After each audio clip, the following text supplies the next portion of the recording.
Today on episode number 822 of the School of Podcasting, we've got some stats about podcast cross-promotion. How effective is it? We've got a before and after, I'm calling these. It's a before and after interview with Mark from Lessons from the Cockpit. We've got a new segment called I Heard It on a Podcast, and Dave is going to chime in on the maybe coming Spotify feature to boost discovery. Hit it, ladies. The School of Podcasting with Dave Jackson. Podcasting since 2005. I am your award-winning Hall of Fame podcast coach, Dave Jackson. Thanking you so much for tuning in. If you're new to the show, this is where I help you plan, launch, grow, and if you want to, monetize your podcast. My website is schoolofpodcasting.com. Use the coupon code LISTENER, that's LISTENER, when you sign up for either a monthly or yearly subscription. And of course, that comes with a 30-day money-back guarantee.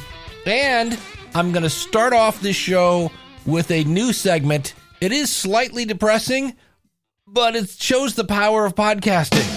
I heard it on a podcast. Yeah, I heard it on a podcast. And Henry Ford, I grew up learning, had great quotes like, if you think you're wrong or you think you're right, you're correct.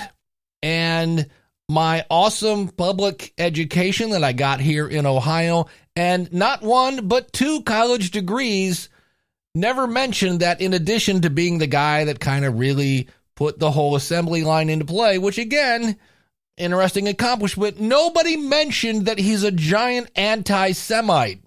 And I was listening to the Moe Factz podcast, which is an interesting, here's a novel idea. It's a black dude and a white dude talking to each other and figuring out what the difference is in cultures. And this is what I learned growing up. This is what you learned growing up. Let's compare it. And I never heard that Henry Ford was a giant anti-Semite. And then you go to Google and you go, holy cow, Henry Ford was a giant anti-Semite. Links in the show notes to the Moe Factz podcast. It's about the 41-minute mark when they get into the Henry Ford discussion. Schoolofpodcasting.com/822.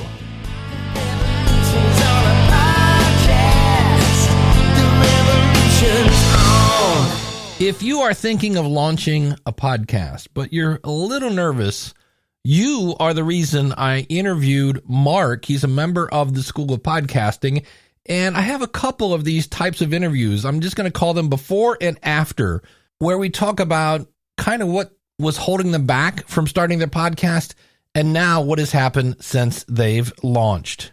So here's my interview with Mark from the Lessons from the Cockpit podcast. All right, joining me via Squadcast is Mark Hasara. Mark came to the School of Podcasting, and he has this amazing background. He's part of the Air Force. He's flown in 2 different wars. He's a keynote speaker. He's an author, and now he's a member of the School of Podcasting, producing the podcast Lessons from the Cockpit. Mark, thanks for coming on the show. It's great to be here with you, Dave. Thank you very much for inviting me to come on your show. And one of the reasons I brought you on is, as I just mentioned, you're a person that has had to find some courage, I'm thinking, and especially if you listen to your show, some of the scenarios that you've been in and things like that. But yet when you came to me with your wife and she said, you got to help me get this person to create a podcast. And when you told me your background, I was like, oh, you need to start a podcast. So do you remember what you kept saying to me? Why aren't you podcasting? Why aren't you podcasting? You must have said it about 6 times. So let's answer that question. Why weren't you podcasting back then? What was stopping you? So here I am, a speaker on stage. I have given over 5,000 presentations. I taught at 2 military schools. And why was I scared of podcasting? I don't know. And I think my biggest fear, Dave, was because I just didn't know how to do it. I didn't know where to go to learn until one day, and this is the funny thing about this story. My wife was on a call with you, and I happened to walk by and sit down, and I think I, stuck my head in and photobombed the whole thing. And she says, here, sit down. And so sitting down next to her, we began talking. And you asked, well, what do you do? And I said, well, I speak and I have this graphics company and I've written a book called Tanker Pilot Lessons from the Cockpit, which is where my podcast gets its name. And as I began explaining my background to you, you began saying, why aren't you podcasting? And to be quite honest with you, I hadn't thought about it. Valerie had thought a lot about it, and I just didn't know where to go. I didn't know where to start. And of course, your comeback to that was, I run a school of podcasting. And that school was invaluable to me because that really got me started. I now had a place where I could go, not only listen to, watch over and over again to teach me how to do it, but it also gave me the courage. And after that, I really didn't have a lot of fear of podcasting. Now, remember what happened in the first couple, okay, when I sent them to you. I'm kind of talking like this and I'm going really fast and there's no breathing or nothing, you know, because I was still learning. All right. Yeah. You said the stories are great, but slow down. And I think that was one of the other great things about the School of Podcasting is be able to share private time with you and get that feedback loop. Because I think after a couple of those episodes that I sent you, I started finding my groove and I started finding my voice also. And now it's very natural to me because Dave, the first time I sat in front of this microphone that I have, I was starting and my mouth just dropped open and I'm looking at the thing and I'm somebody that speaks a lot and all of a sudden I can just talk. So that was a personal thing I had to overcome, but still I was able to go back to your School of Podcasting and able to look at things, how to edit, how to record. I asked you what mic I should get, which is what I have. I've got the camera that you told me to get, and I've set up a really nice studio here in this room. And now I'm doing it. And now it's not only fun, but it's a passion because of the people that I'm interviewing and the people that I'm talking to. And my format is, here's the story. Here's what I learned from it. Here's the story. Here's what I learned from it. But in the very beginning, it was, I don't know how to do this. I don't know how to start this. Even though my wife had been one of your students for over a year, I think, something like that. And she would say, well, I'm going to be on with Dave on the School of Podcasting. I went, okay, yeah, whatever, you know? And then it wasn't until I sat down with you and like I said, about 6 times, why aren't you podcasting? Why aren't you podcasting? Well, I remember those first recordings because I think you had scripted it out and it was too fast and then it was slow. And I remember it was either the third or fourth one. It was basically the same story, but it was like the third or fourth time you did it. And I said, you know, this doesn't sound like you're reading this at all anymore. And you said, well, I'm not. I know the story. And it just came out natural and it was awesome. And I was like, well, this is more of what I was talking about. And so it is one of those things like anything else. The more you do it, the better you get at it. I was wondering, because of your military background, because, you know, and this again is a non-military guy giving his perception of what he thinks the military is about. But I know, you know, everything has to be a certain way. And the last thing you want to do is look stupid in front of a superior or something like that. Do you think that had anything to do with it? Do you know what we say about that? Dying is better than looking bad. Okay. Okay. I think that answers that question. Yeah. I lived in what you would call a near perfect world. Okay. And I say that knowing that I never flew a perfect flight, but it was that strive for perfection, Dave, and excellence that every pilot has, particularly in the military, and the professionalism. But seriously, I grew up in a world where there was like 0 defects, and I'm a little afraid of my defects. And I think all of us are at some point. Sure. You know, we all have fears. And I know there are a lot of your listeners out there that will be listening to this that maybe haven't started their podcast yet.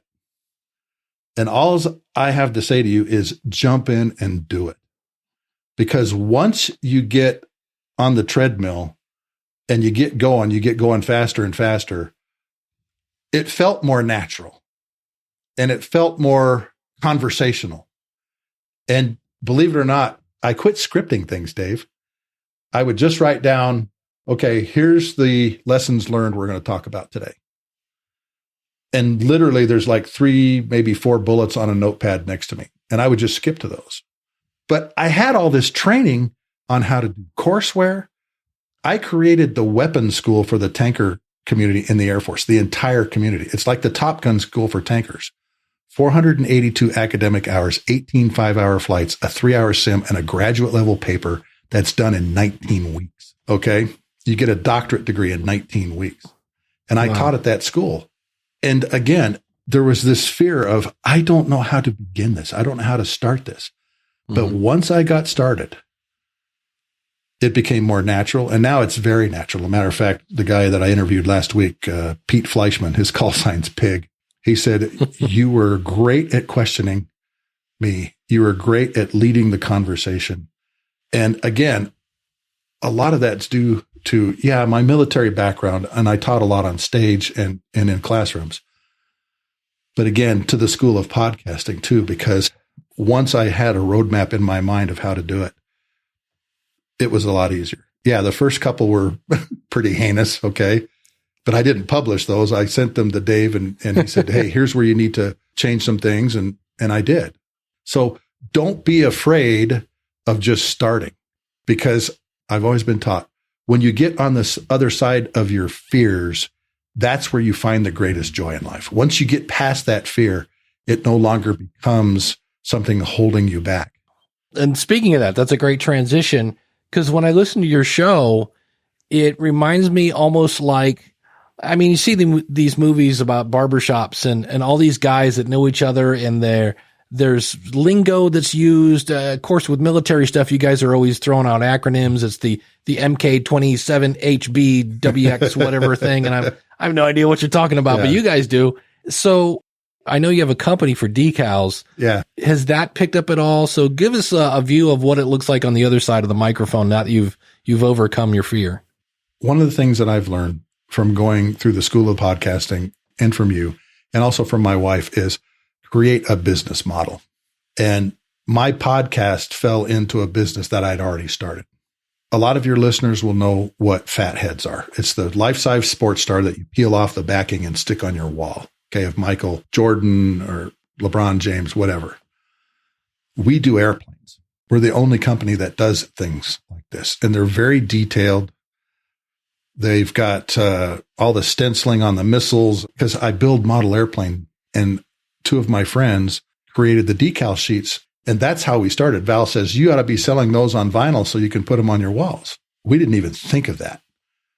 And we did a little test case and it took off. So for each episode now, I draw the airplanes that I'm talking about, or I already have them drawn. And that is part of the show notes, where you can go into my wallpilot.com. We sell them 4, 6, and 8 feet. We did a 30-footer for a guy though, too. Wow. Okay. And if you can have that kind of a business model in your mind of how will this not only sell more product, but also sell my brand, then it really comes down to the passion that you have for it. And if you can create that model, then it's really not work, Dave. It's fun. It is. It sounds like it. When I listen to your show, it's just like, 2 guys in a bar trading old pilot stories that, this one time did that and the blah, blah, blah. And it's like, and again, then there's always that lesson part. Well, here's what I learned from that is, when you're in this high stress area or whatever's going on, it's a great idea because you've got this business that your target audience would be somebody who's flying a plane. Well, those are called pilots. So let's make a podcast where pilots share stories about being a pilot. And, it's peanut butter and jelly all put together. Yeah. So, and putting the plane in the show notes, that's a brilliant idea right there, because there's going to be somebody listening you're going to throw out a plane and somebody's going to go, oh man, I used to fly those. And when you say, oh, you can get one and put it on your wall, that person's going to go click on that, put it on their wall. And when somebody walks in and goes, what's that? He goes, oh, I used to fly those. So that's a great idea. Exactly. And it's not just the pilots too, Dave. It's the guys that maintained the airplanes. It's the guys that navigated the airplanes. It's the guys that were the radio men in airplanes. I was working on one today that a young man wants me to do for his grandfather, who flew Cold War in the Cuban Missile Crisis. Wouldn't that be interesting to have him on the show, his grandfather? Okay. He's flying around Cuba in a plane where he's looking for the Russian ships that are carrying the missiles. That's his job. And this young man contacted me and asked me to do his grandfather's airplane for his birthday.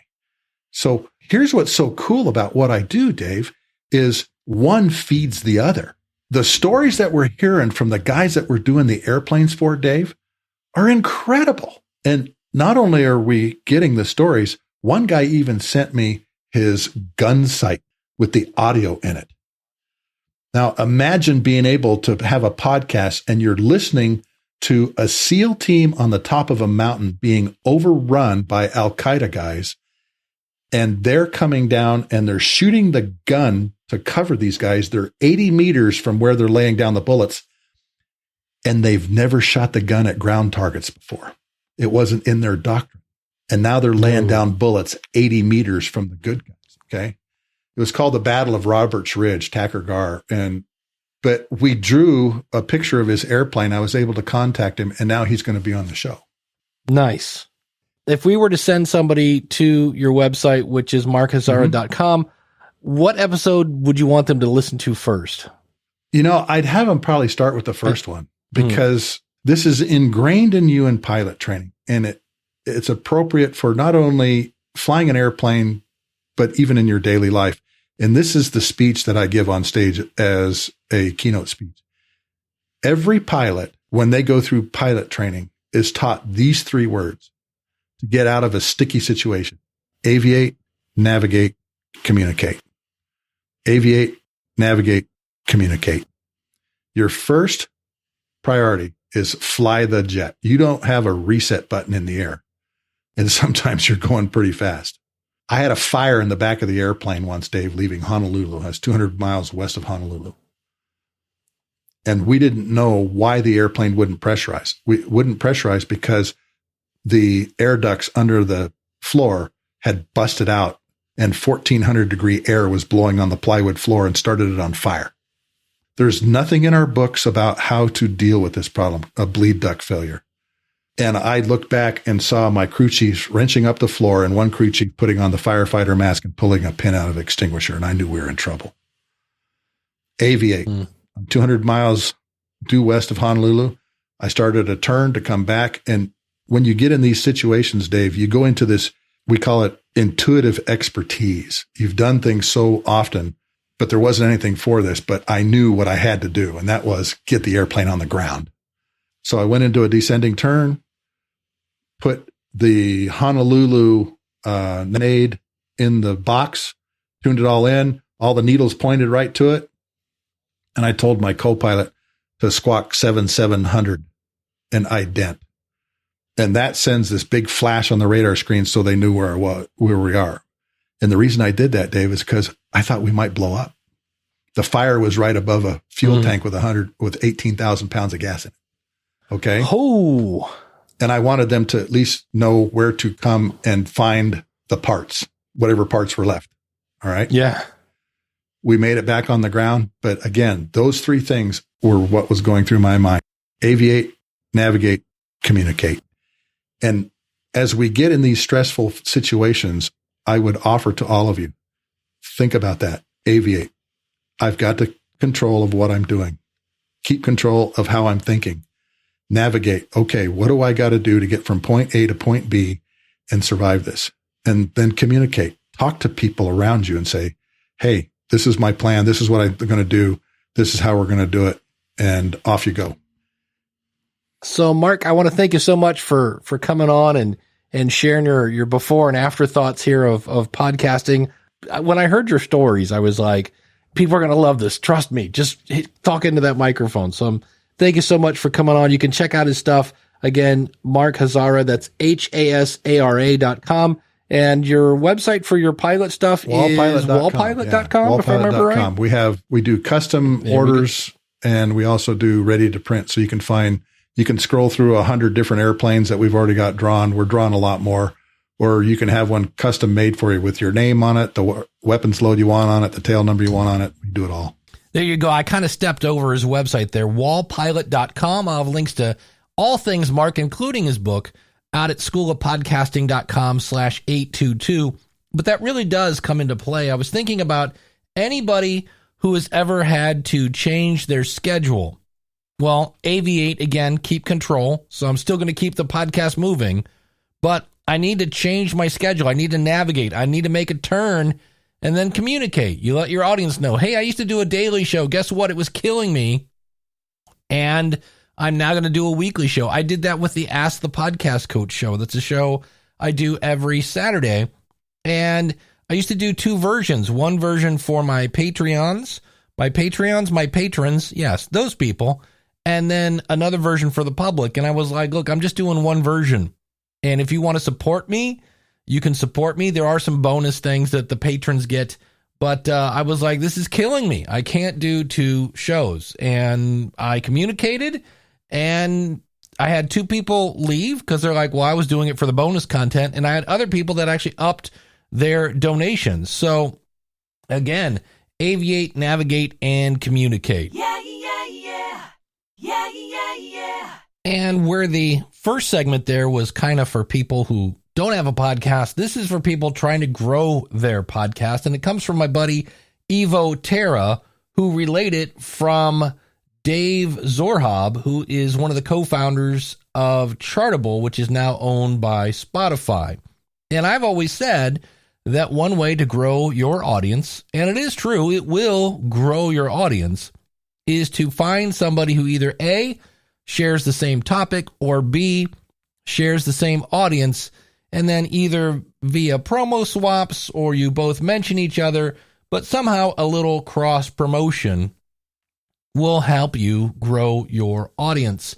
And Chartable has come out because they have some sort of tool called Smart Promos, and it's a way for them to track how many listeners did you get from swapping a promo or something of that on another show.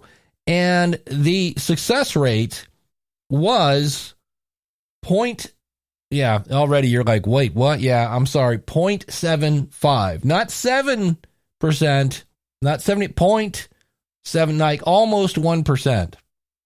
So what that means is if you had somebody who had 1,000 downloads per episode, you might get 7 or 8 people. Now, here's the thing. I don't know Dave Zorhab. I am familiar with Chartable. I was one of those people that I wasn't quite sure if what they were doing was on the up and up with some of their attribution type features where are they tracking people? Are they not tracking people? That whole 9 yards. And the other thing is they have charts. And the thing that kind of drives me nuts about charts is people obsess over them. Ooh, I was 17 last week. Now I'm 19. What do I need to do? Like, look, focus on your audience. Give them what they want, and the numbers will go the right way. That's how you grow your audience. You give your audience what they want.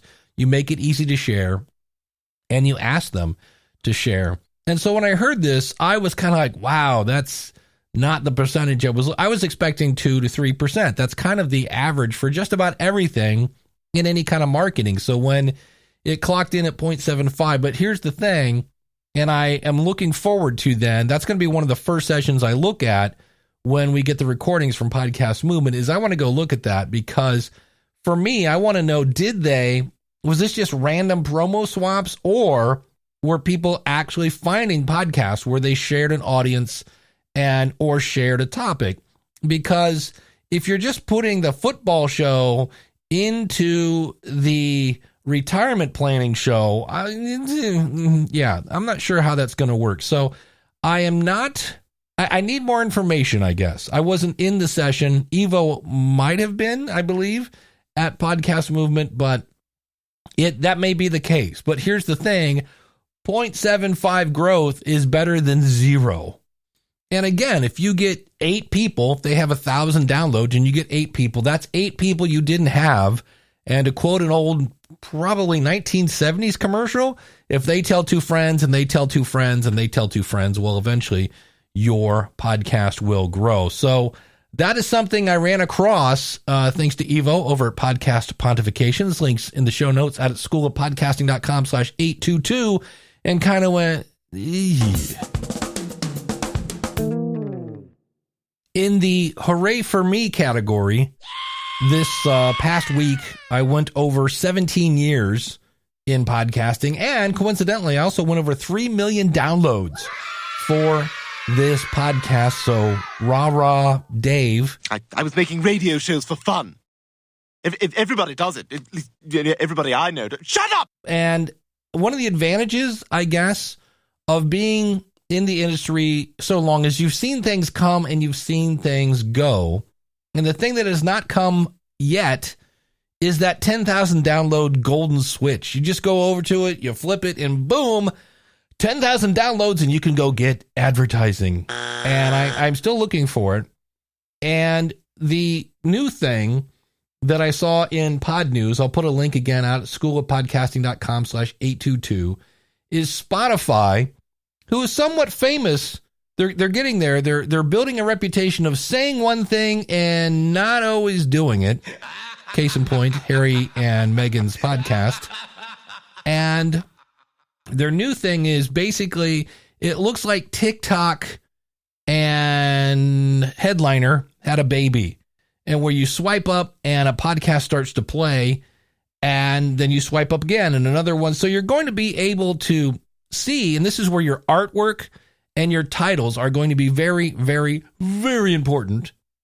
But everybody's like, finally a discovery tool. And we've had that discussion of discovery is some sort of algorithm that knows what you like, so it recommends things that you like. I get that. I have those. They're called my friends. Seriously, my friend, I had somebody that said, hey, you should check out Severance on Apple Plus. I checked it out. You know what? I like it because my friends know what I like. I have a discovery tool. It's called my friends. And so I still say, I know it's not an algorithm, but if you want to find a podcast, there is this thing, you may have heard of it, called Google. And if you want to find a show about golf, you go to Google and you type in golfing podcast. If you want to find a podcast about being fit after 50, you go to Google and you type in being fat. Well, that's actually my podcast. Being fit after 50 podcast, go. And I'm pretty sure you're going to discover things. So it's one of those things that as I looked at it, and again, I'll have a link in the show notes for this, your episode artwork definitely comes into play. So please don't make it in crayon using Microsoft Paint. And your titles are going to come in much more handy there. And again, I'm not saying it's not going to boost your downloads. It might. We also don't know who are they going to feature in this cute little algorithm. Is it just going to be Spotify shows? Are we just going to see Joe Rogan and Joe Rogan and Joe Rogan and all the other shows that, you know, Amy Schumer and all the other ones, Michelle Obama and Bruce Springsteen? Is that, you know, how is that going to work? Because remember, when they own the information, they can bend it all they want. And that will be interesting to see. So mark your calendar, April 11th. Dave Jackson from the School of Podcasting said he thinks the Spotify discovery tool, when we say discovery, we kind of need, discovery tool is probably not going to do as much as you think it is, because according to Jacobs Media, from 2019, I realized that date is getting longer and longer away. The way most people find out about shows is when their friends say, oh, you listen to this, you should check out this. And so we'll see. I just know after seeing this quick clip of it, I went, yeah. You know, I mentioned I'm now in my 17th year of podcasting, and people go, you know, what keeps you going? And some of it is just new tools. At the School of Podcasting, I've told you in the past about some of the different tools. I now have a tool that you can basically get your show reviewed. You upload it to me, and then I write, it's like a timeline. And you can see exactly where I said this comment. That's very cool. I implemented a new kind of coaching tool where it's time shifted, one-on-one coaching, unlimited.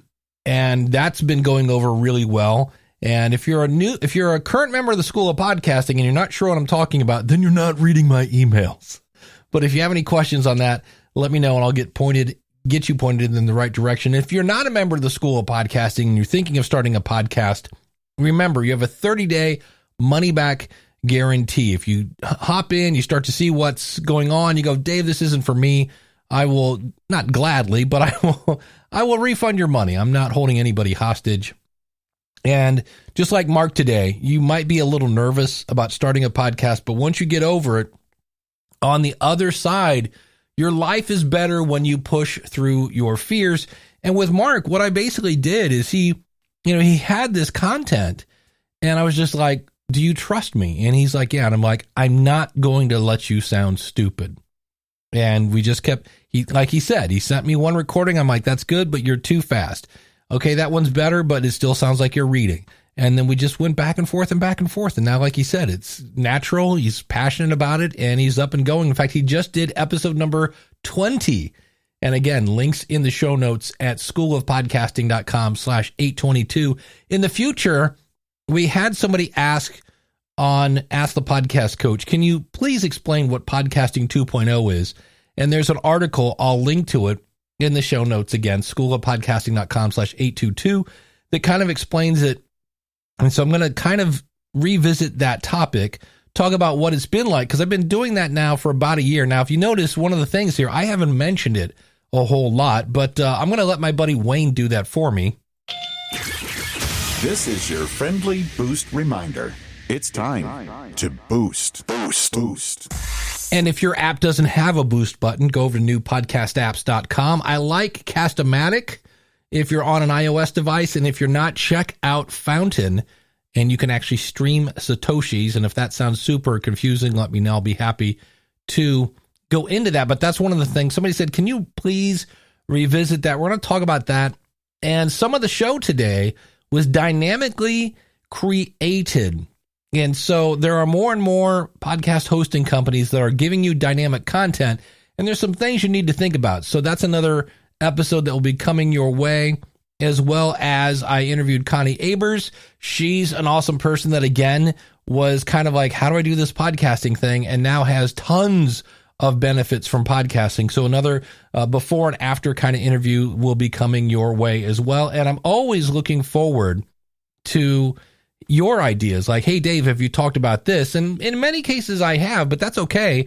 I might be able to come up with a new way of covering an old topic. So I'm always looking forward to hearing your feedback. Don't forget about the question of the month. Again, schoolofpodcasting.com/question and schoolofpodcasting.com/start. When you're ready to start your podcast, use the coupon code LISTENER. It's all there, schoolofpodcasting.com. Until next week, take care. God bless. Class is dismissed. And here come a ton of fun bloopers. If you like what you hear, then go tell somebody. If you like what you hear, then go tell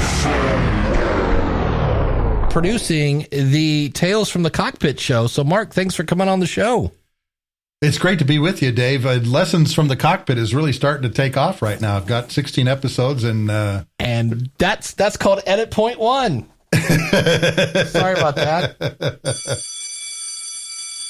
Somewhere along your career, you will do something really stupid or really great that will cause you to get a nickname. Bliff. It's funny you should How say does that go Flounder, because one of my best friends, his call sign is Flounder. Okay? All right? My personal call sign was Sluggo. Sluggo. All right?